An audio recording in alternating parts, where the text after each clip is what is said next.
กับสบายดีผู้สาวเฟซบุ๊กนี่สิมาสอนการเอาเพลงลง iTunes เป็นเสียงเรียกเขา หรือว่าเฮ็ดเสียงเรียกเขาใน iPhone ก่อนอื่นเลยก็เสียบต้องมีโปรแกรม iTunes ก่อน iTunes ตัวนี้ส่งมาเสียบสายโทรศัพท์เข้ากับคอม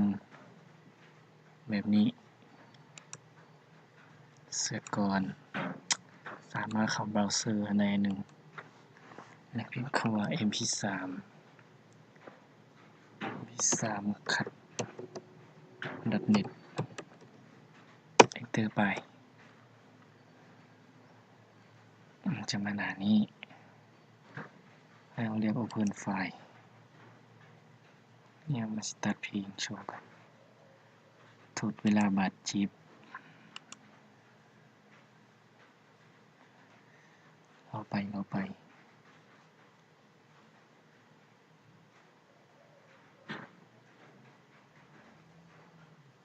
เค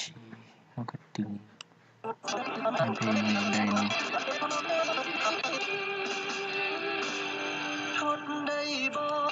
ประมาณนี้เลยสุดท้ายครับ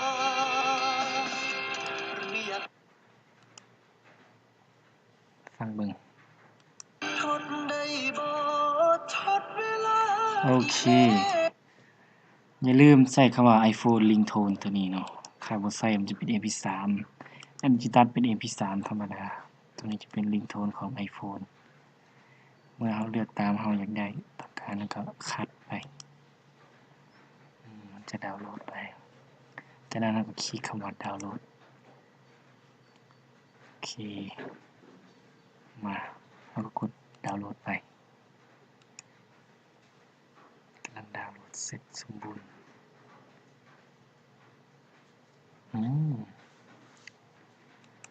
การมาเปิด iTunes ของเราอย่าลืมเนาะ ก่อนเปิด iTunes ก็ให้สังเกตเบิ่งการโทรศัพท์ขึ้นตัวนี้ก่อนหลังจากนั้นมาคลิกอยู่ตัวกาคำว่าเพลงตัวนี้สำหรับ iTunes ใหม่จะแนะนำว่ามันจะบ่มีมันจะมีเพียงแต่เพลงภาพยนตร์แล้วก็ทีวีตัวนี้ให้เรามาแก้ไขเมนูแล้วติ๊กเอาคำว่าเสียงการแจ้งเตือนตัวนี้ตัวนี้โอเคติ๊กตัวนี้มันจะขึ้นมานี่เสียงแจ้งเตือนตัวนี้นี่เนาะตัวนี้จะเป็นข่อยเอาลงไว้แล้วจากนั้นก็ไป copy เอาเสียงเพลงที่ว่าเราได้ทำการดาวน์โหลดมา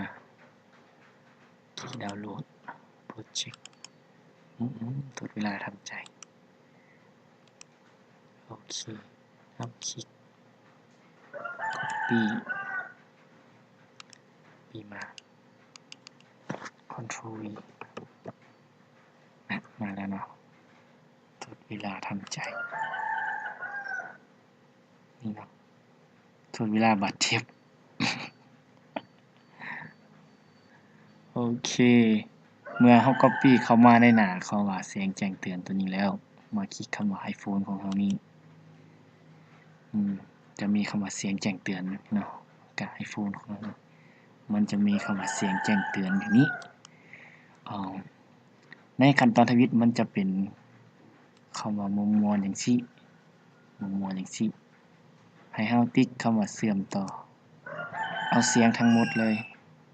หรือว่าจะเป็นเสียงที่แบบเราเรียกเราจะเอาเข้าตัวใดเนี่ยหรือว่าเราเรียกเอาตัวใดเราก็เอาทั้งหมดนี้เสื่อมต่อ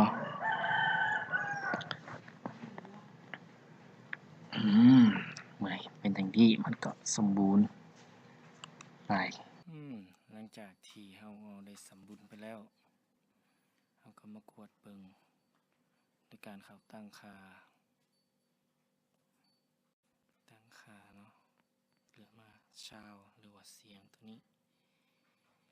ริงโทนแน่ทดเวลาบาดเจ็บ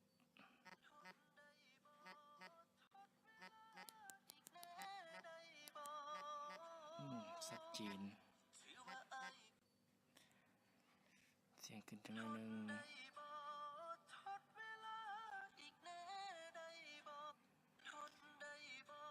โอเคนี่สิว่าสมบูรณ์การปิดลิงโทน iPhone